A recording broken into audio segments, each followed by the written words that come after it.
अस्सलाम वालेकुम, मैं हूं उमैर तारिक और आप देख रहे हैं न्यूज़ अलर्ट। नाज़रीन, डॉक्टर जाकिर नाइक पाकिस्तान पहुंच चुके हैं। पाकिस्तान में उनका शानदार इस्तकबाल भी किया गया है और वो कराची, लाहौर, इस्लामाबाद में बड़े इज्तिमात से खिताब भी करेंगे। लेकिन सबसे पहले बात ये करना चाहूंगा कि डॉक्टर जाकिर नाइक ने जैसे ही पाकिस्तान आने का ऐलान किया तो कहीं ना कहीं हमारे सामने कुछ ऐसी भी खबरें आई कि डॉक्टर जाकिर नाइक के पाकिस्तान आने के ऊपर लोगों ने तशवीश का इजहार भी किया, लोगों ने एहतजाज भी रिकॉर्ड करवाया। कुछ लोग ये भी कहते हुए सोशल मीडिया के ऊपर सामने नजर आए कि डॉक्टर जाकिर नाइक को पाकिस्तान में नहीं आने देना चाहिए था। खैर, आज इन तमाम बातों के ऊपर जो है वो गुफ्तगू करेंगे। सबसे पहले इस बात से तो कोई जो है वो इनकार नहीं कर सकता कि डॉक्टर जाकिर नाइक जो है उन्होंने वाकई ही इस्लाम की खिदमत की, और खास तौर पे उस वक्त के ऊपर जब मुसलमानों को शदीद तनकीद का निशाना बनाया जा रहा था पूरी दुनिया में, और खास तौर पे 9/11 के बाद जो मुसलमानों को एक खास तौर पे तबकाती तकसीम में डाला जा रहा था और मुसलमानों को जो है वो एक्सट्रीमिस्ट कहा जा रहा था, उसमें डॉक्टर जाकिर नाइक ने आके बड़ा ही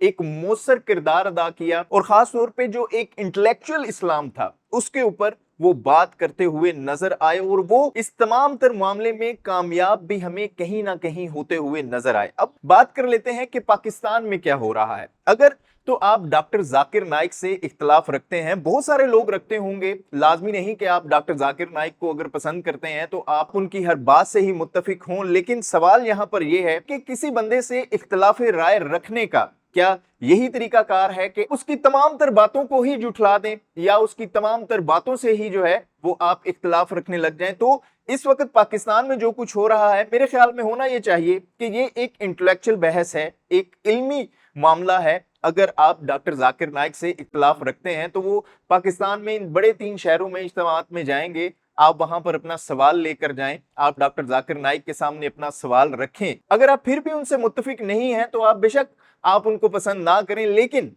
यहां पर हमें तफरीक थोड़ी सी चीजों में जरूर करनी पड़ेगी कि अगर आप एक नुक्ते के ऊपर उनके साथ जो है वो इख्तलाफ रखते हैं तो इख्तलाफ जो है वो इल्मी मामले तक रखें, इसको जो है वो आप जाती इख्तलाफात में या इस नहज तक ना पहुंचा दें कि हम इस बंदे को पसंद ही नहीं करते, ये बंदा पाकिस्तान में नहीं आना चाहिए। तो इस तरह का जो मेरे ख्याल में इख्तलाफी कल्चर है उससे हमें परहेज करना चाहिए। और इस वक्त खास तौर पे जो दुनिया है वो इल्मी मामलों में आगे निकल चुकी है, और खास तौर पे जो इख्तलाफात हैं उन्हीं को लेकर मुसलमानों में इतनी बड़ी तफरीक का जो ये खलीज है वो बनता जा रहा है। तो हमें चाहिए कि हम इख्तलाफात को जो है वो इतनी बड़ी खलीज ना बना दें कि दोबारा उसको पुर करना जो है वो मुश्किल हो जाए। इख्तलाफ जरूर रखें, लेकिन सिर्फ और सिर्फ इल्मी मामले के ऊपर। कोई बंदा भी जो है वो आपको फोर्स नहीं कर रहा कि आप उसी जो है वो एक नुक्ते के ऊपर या जिस चीज के ऊपर आपको इख्तलाफ है आप उसके ऊपर जो है वो लाजमी उनके साथ मुत्तफिक हों, तो फिर ही आप एक बंदे की मुकम्मल लेगेसी को जो है